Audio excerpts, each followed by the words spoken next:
혹시 이런 고민을 해본 적이 있는가? 매번 사랑에 실패하면서 왜 항상 비슷한 사람에게 끌리는 걸까? 상대방이 자신의 아름다움을 발견하게 하는 노하우는 없을까?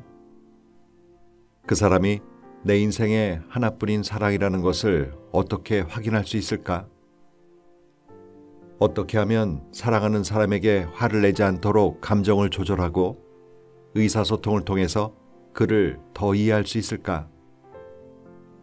결혼한 후 점점 식어가는 관계를 가만히 보고만 있어도 되는 걸까? 책 읽는 다락방의 제이입니다. 상대방에게 난 잘해줬다고 생각하는데 그걸 모르는 척하거나 몰라주면 화가 나죠. 무심하다고 싸가지 없다고 하면서 다시 뭘 안 해주겠다고 다짐도 합니다. 그런데요, 이런 일이 생길 때 이렇게 생각을 해볼 필요가 있습니다. 내가 사과를 먹고 싶어 하는데 누가 바나나를 사다 줬다면 어떤 마음이 들까? 그걸 사오느라 애쓴 수고에 대해서는 억지로라도 인정해주고 싶은 마음은 들겠지만 그 바나나가 고맙거나 달갑지는 않을 겁니다.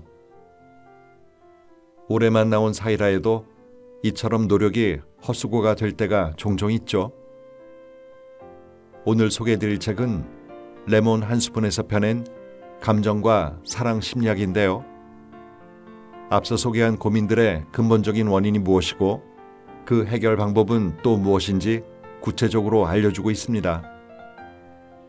전 이 책을 읽으면서 우리가 늘 얘기하는 이상형이란 기준에 대해 다시 한번 생각해 보게 되는데요.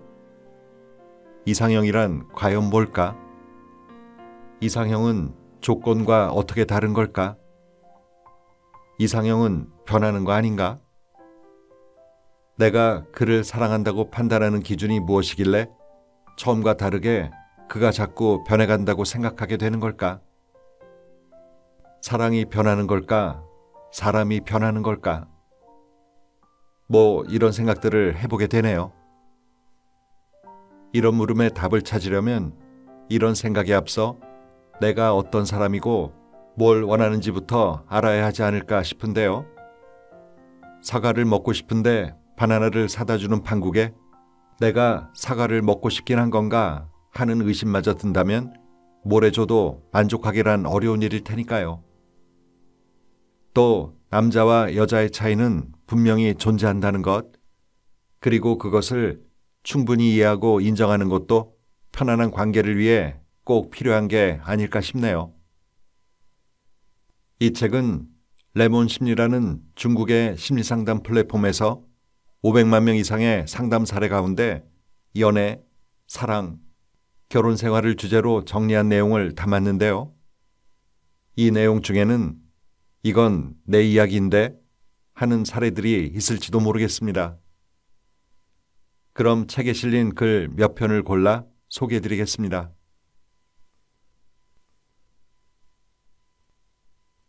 나는 독신주의자가 아니라 단지 짝을 못 만났을 뿐이다. 오늘도 결혼하라는 부모님의 잔소리에 시달리고 있는가? 어제는 고모가 소개팅을 주선했다. 내 친구에게 아들이 하나 있는데 너랑 동갑이야. 사람도 괜찮아 보이던데 한번 만나보면 어때? 지난주에는 먼 친척 아주머니가 소개팅 얘기를 꺼냈다. 네 나이가 벌써 몇이야. 지금 안 만나면 시집 못 갈지도 모른다. 그나마 지금 돈이라도 벌 때 빨리 괜찮은 남자 찾아봐. 너무 고르지 말고. 오늘도 집에 가면 누가 당신의 결혼을 재촉할지 모른다. 그래서 싱글들은 점점 집에 가기가 두려워진다. 사실 싱글들은 아직 자신과 어울리는 사람을 찾지 못했다고 생각하기 때문에 그냥 한 귀로 듣고 흘려버린다. 그런데 부모님이나 친척들은 사람을 만나다 보면 정이 생기고 그러다 보면 결혼하는 것이라고 생각한다. 과거에는 충분히 가능한 일이었기에 지금 혼자 남아있는 사람들을 보며 너무 까다롭게 고른다고 생각하는 것이다. 왜 아직 싱글이냐는 질문에 가수 자우레이의 노래 30살의 여인 가사에서 완벽한 답을 찾을 수 있다. 넌 일하며 너무 오랫동안 바쁘기만 해서 그러는 사이에 벌써 30살이 되었지. 까다롭게 번갈아가며 고르고 또 고르기만 하네. 이 가사는 싱글들의 마음을 대변해준다. 일이 너무 바빠서 연애에 신경 쓸 겨를이 없는 사람도 있고, 과거에 겪었던 사랑의 상처 때문에 새로운 사랑을 두려워하는 사람도 있다. 누군가를 만나면서도 더 좋은 사람을 만날 거라는 기대에 새로운 사랑을 찾는 사람도 있다. 나는 SNS에서 많은 사람이 이 주제에 대해 열정적인 토론을 벌이는 것을 보았다. 아주 흥미로운 답변이 있어서 나눠볼까 한다. 아직 내 자신도 못 찾았는데 어떻게 연애 상대를 찾겠어요? 싱글로 사는 삶은 하나도 무섭지 않아요. 지금 내 마음속에 좋아하는 사람이 한 명도 없다는 사실이 진짜 무서운 거죠. 사실 이 두 가지 답변은 우리는 우리가 어떤 삶을 살고 싶은지, 어떤 사람과 함께하고 싶은지 모른다는 한 가지 문제로 귀결된다. 지금 옆에 있는 싱글 친구에게 대체 어떤 사람을 좋아하는지 물어보자. 많은 사람이 머릿속에 여러 가지 미래에 대한 생각을 갖고 있지만 정작 어떤 사람을 원하는가에 대해서는 정확하게 대답하지 못한다. 그래서 항상 자신과 어울리고 잘 맞는 사람을 찾지 못한다고 생각한다.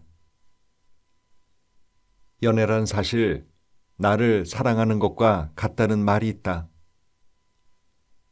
다른 사람을 사랑하거나 사랑을 찾는 데 있어서 가장 중요한 점은 바로 자신이 진정으로 원하는 것을 찾는 것이다. 당신이 원하는 삶의 모습과 연애를 할 때 중요하다고 생각하는 것이 무엇인지 정확하게 파악하고 나면 적합한 사람을 찾을 확률이 훨씬 높아진다. 싱글에서 벗어나고 싶다면 아래 몇 가지 조언을 참고해 주기 바란다. 당신이 가능한 한 빨리 미스터 라이트를 찾는데 도움이 될 것이다. 첫째, 소개팅 기회를 거절하지 마라. 결혼 적령기가 되면 여기저기 주변에서 소개팅이 들어온다.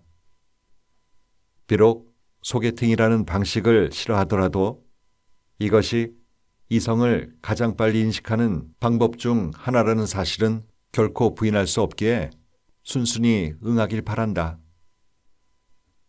사실 소개팅은 낯선 사람을 만나는 방법일 뿐이다. 또한 지인의 소개를 받은 사람이라면 이미 상대에 대해 어느 정도 알고 있기 때문에 아무런 정보가 없는 것은 아니다. 이 경우 서로 알아갈 수 있다고 생각하면 만날 약속을 정하게 되고, 자신과 어울릴 것 같지 않다고 생각하면 깔끔하게 거절하면 된다. 소개팅이라는 말을 듣자마자 덮어놓고 거절할 필요는 없다는 말이다. 둘째, 더 많은 사회적 활동에 참여하자. 대부분의 사람이 주중에 바쁘기 때문에 주말에는 습관적으로 집에 머물며 잠을 자거나 게임을 하거나 밀린 드라마를 보면서 원기 회복을 한다. 그러니 어떻게 새로운 사람을 만날 수 있겠는가? 집에만 있으면서 나만의 미스터 라이트를 만나길 기대할 수 있을까? 그래서 나는 싱글들에게 주말을 이용해서 동호회 활동을 해보길 권한다. 그러면 새로운 사람을 사귈 수 있고 그 사람의 성격이나 행동 등을 살펴보는 것도 수월하다. 예를 들어 그 사람이 파티에서 조용히 구석에 혼자 있는 것을 좋아하는지, 아니면 파티의 분위기를 주도하는 것을 좋아하는지 등을 파악할 수 있다. 이런 것들은 모두 그 사람의 성격적 기질을 반영하는 동시에 서로 다른 이성을 알아감으로써 자신이 어떤 사람에게 끌리는지 자신의 욕구를 확인해 볼 수 있는 기회가 된다. 물론 연애는 억지로 강요한다고 해서 되지 않는다. 자신 내면에 원하는 바를 따라야 한다. 다른 사람의 기대나 시선 때문에 마음에 들지 않는 상대를 선택할 필요는 없다. 그러면 결국 상처받는 건 당신 자신일 뿐이다. 당신이 이해할 수 없는 그의 행동. 내가 예전에 어디선가 읽은 이야기다. 한 소녀가 속상한 마음을 일기에 적어두었다. 데이트에 몇 분 늦었을 뿐인데 남자친구는 같이 있는 내내 그녀에게 차갑게 대했다. 밥을 먹을 때, 영화를 볼 때, 심지어 집에 데려다주는 길에도 짙은 침묵만 계속됐고 마음이 다른 곳에 가 있는 느낌마저 들었다. 소녀는 불안함에 어찌할 바를 몰랐고 그와 대화로 좋게 풀고 싶었지만 그는 괜찮아. 너와 상관없는 일이야. 라며 대화를 일축했다. 평소 잠들기 전 보내는 문자 메시지에도 답장을 하지 않았다. 그녀도 더 이상 계속 물어볼 수 없었다. 한참을 생각해 봤지만 대체 무엇이 잘못된 건지 알 수 없었다. 같은 시간에 남자친구도 일기를 썼는데 거기에는 젠장, 오늘 이탈리아가 졌다니 라는 한마디가 전부였다. 남성과 여성의 사고방식에는 차이가 있기 때문에 여성의 섬세하고 예민한 생각을 남성은 전혀 읽지 못하고 어떻게 그렇게 많은 생각을 할 수 있는지 오히려 답답해하는 경우가 많다. 하지만 여성에게 있어 자신과 사랑하는 사람의 감정과 생각에 관심을 기울이는 것은 아주 자연스러운 일이다. 그녀는 그가 오늘 기분이 좋은지, 짜증나는 일은 없었는지, 자신에 대한 태도가 어떤지에 신경을 많이 쓴다.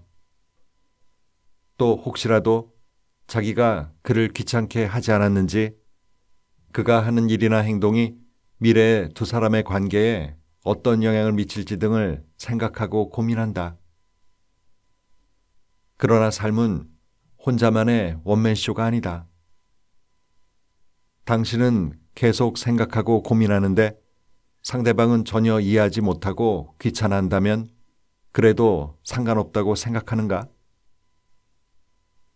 아무리 좋은 조건의 남자친구라도 당신을 이해하지 못하면 둘이 있어도 여전히 외롭고 허전함을 느낄 수밖에 없다. 도대체 남성들에게는 여성들이 이해할 수 없는 부분이 왜 이렇게 많은 걸까?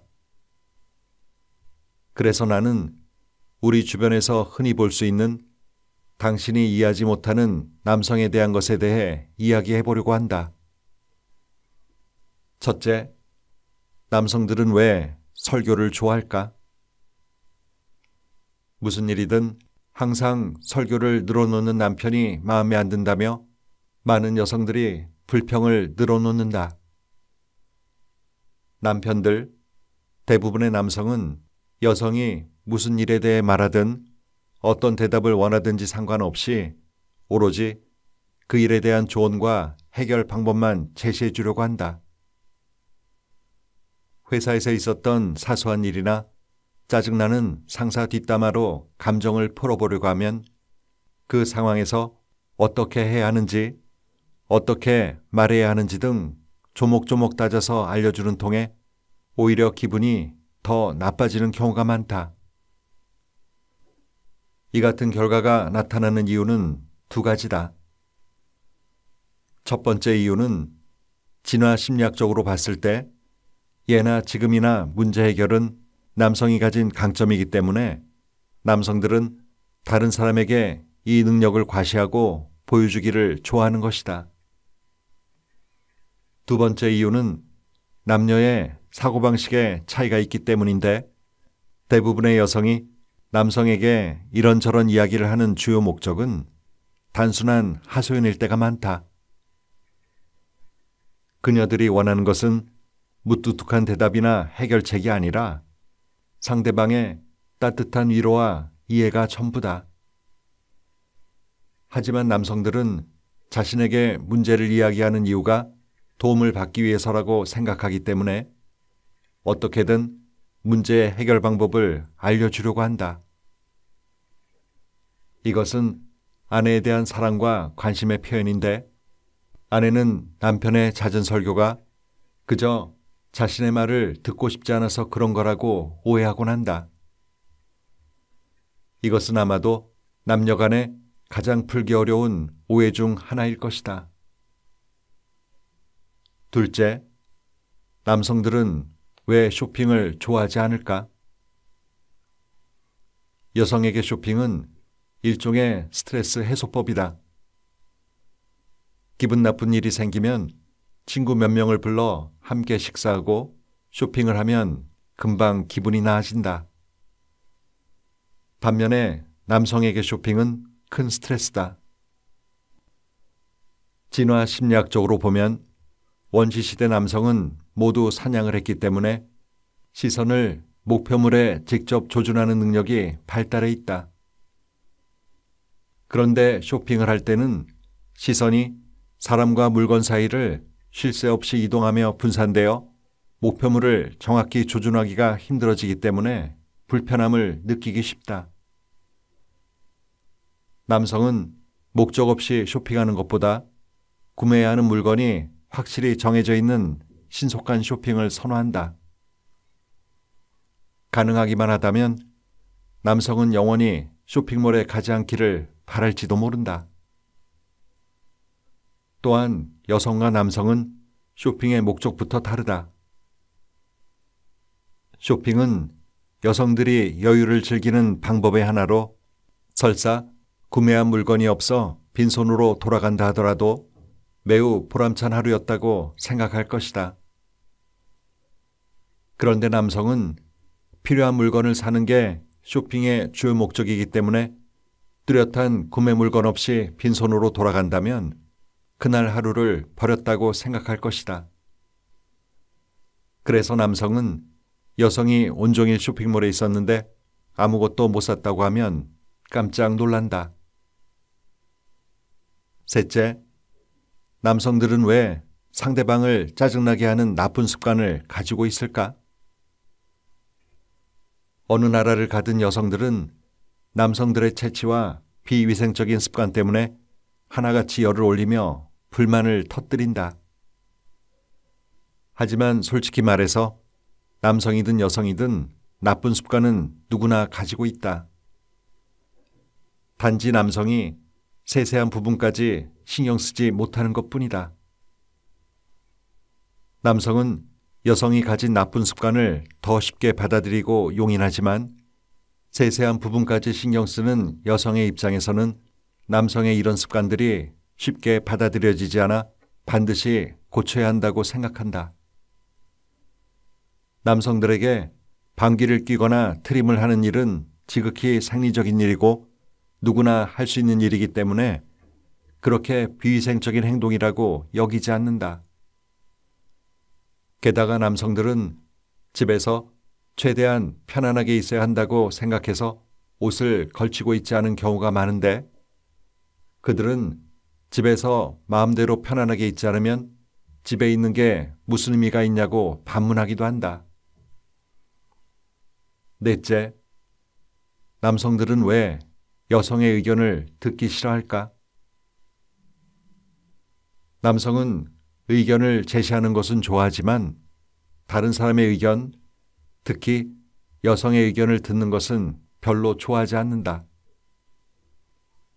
남성이 묻지도 않은 상태에서 여성이 먼저 의견을 제시하면 남성은 여성이 자신을 무능하고 자기 문제를 제대로 해결하지 못하는 사람이라고 생각한다고 느낀다. 남성들은 다른 사람의 의견을 먼저 물어보는 일을 부끄럽다고 생각하고 무능하게 보인다고 생각한다. 그렇기에 문제가 생기면 스스로 해결하려 해서 다른 사람에게 자신의 고민을 이야기하는 경우가 극히 드물다. 이제 남성의 심리를 조금이나마 이해하겠는가? 앞으로 남자의 시각에서 문제를 바라보고 그의 심리를 잘 헤아려 주기 바란다. 그러면 두 사람의 관계는 더욱 견고하고 친밀해질 것이다.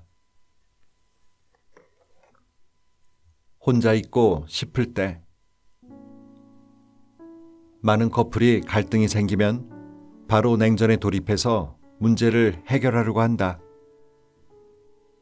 냉전에 휘말린 사람은 침묵으로 일관하는 상대에게 어떻게 해야 할지 몰라서 쩔쩔매고, 냉전을 시작한 사람은 교만의 껍데기 속으로 쏙 들어가 버리고는 속으로 벼르고 있다. 냉전에 들어간 사람은 대체 무슨 생각을 하고 있는 걸까? 이 냉전은 어떻게 끝낼 수 있을까? 지금 한창 냉전을 치르고 있는 사람들의 마음을 알아보도록 하자. 단도직입적인 의사소통을 좋아하는 사람들은 냉전을 견디지 못하는데, 이미 일어난 갈등을 냉전으로 대체한다는 것이 날카로운 말로 싸우는 것보다 그들을 더 화나게 한다. 여기에 또 다른 갈등이 생기는데, 가장 큰 원인은 두 사람이 외부와 호흡하는 방식이 다르기 때문이다. 냉전을 싫어하는 사람들은 능동적이고 적극적이며 태양 에너지판처럼 외부와의 상호작용을 통해 에너지를 얻는다. 그들에게 감정을 표현하고 반응을 요구하는 과정은 그들이 외부로부터 에너지를 얻는 과정이자 갈등을 해결하는 과정이기도 하다. 냉전을 일으키는 사람들은 몸 안에 배터리가 설치되어 있어서 평온함으로부터 에너지를 얻는다. 이들은 적극적인 사람에 비해 감정 표현에 약한 편이고 되도록 갈등을 피하고 싶어 한다. 강하게 감정 표현을 하고 나면 에너지가 다 소진되어 아무것도 하고 싶지 않고 그냥 혼자 있고 싶어진다. 그런데 이때 상대방이 계속해서 감정 표현과 반응을 요구하는 행동을 보이면 당황할 수밖에 없다. 뭐지? 나는 이미 방전됐는데 넌 끝낼 줄을 모르는구나. 나도 모르겠다. 혼자만의 시간이 필요해. 냉전에 들어간 사람은 더 이상 정보를 처리할 능력이 없는 상태이기 때문에 아무런 반응을 얻지 못한 상대방은 점점 기분이 나빠지고, 그렇게 갈등이 다시 격해지면서 본격적인 냉전 상태로 돌입하게 된다. 성격적인 요인 외에 사랑에 대한 소심한 태도도 냉전의 기폭제가 되기도 한다. 당신은 억울해 죽겠는데 상대방이 위로는커녕 자신의 슬픔을 이해해주지 못하면 홧김에 상대방을 외면해버린다. 그러면 상대방은 자신이 무시당한다고 느낄 수 있다. 심리학자들의 연구에 따르면 친밀한 관계에서는 힘의 불균형이 존재하며 상대방에게 더 의지하는 사람이 더 많은 감정을 소모하는 것으로 나타났다. 냉전 중인 두 사람은 상대방이 자신을 사랑하면 먼저 냉전을 끝낼 거라고 생각한다. 냉전은 이미 연인 관계에서 우위를 선점하기 위한 싸움이 돼버렸다. 보통 우리는 관계의 우위를 선점하기 위해 내면의 상처를 입더라도 순순히 양보하지 않는다. 냉전 중에 홧김에 헤어지지 않으려면 누군가 먼저 화해를 청해야 한다. 결국 갈등은 해결되겠지만 냉전 중에 서로에게 입힌 상처는 쉽게 지울 수 없다. 여러모로 냉전은 갈등을 해결하는 좋은 방식이 아니다. 냉전에 경험이 있는 사람이라면 그것이 얼마나 소모적인 일인지 알게 될 것이다.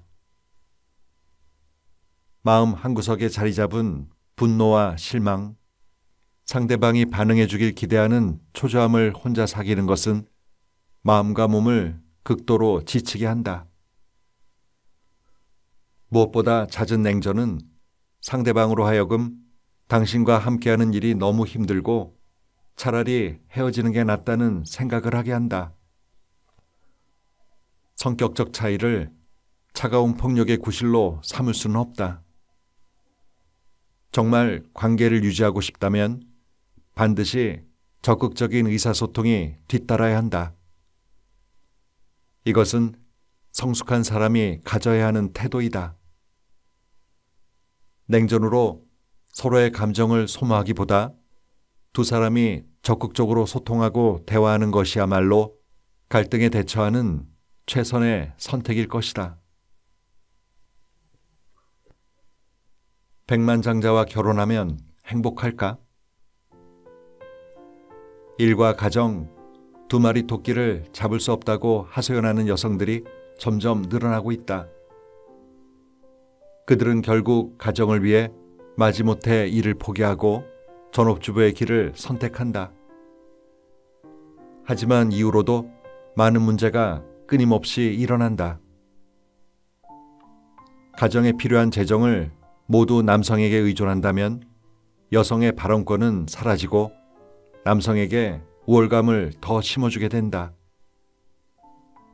아마도 많은 여성이 멋진 왕자님과 결혼해서 평생 걱정 없이 사는 신데렐라의 삶을 부러워할 것이다.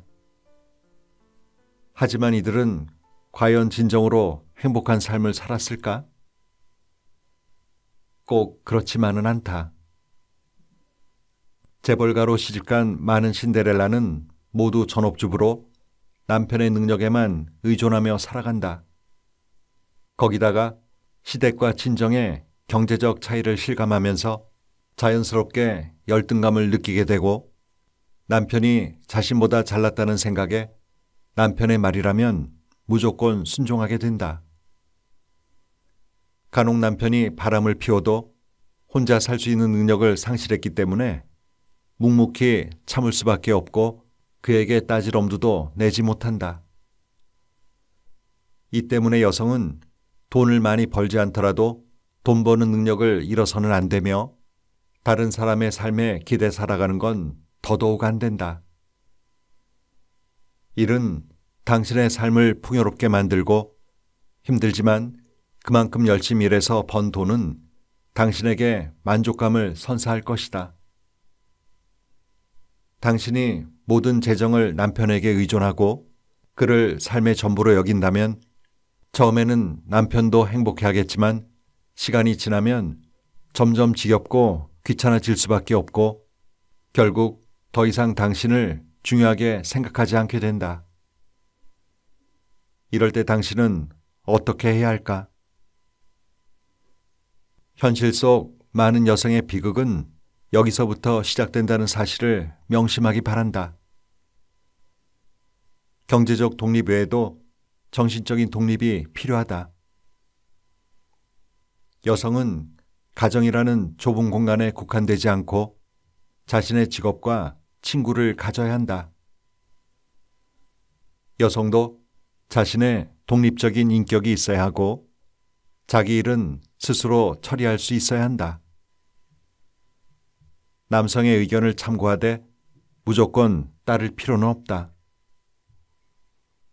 자신의 미래에 대한 생각과 인생 계획이 있어야 하고 언제 무엇을 해야 하는지 스스로 결정할 수 있어야 한다.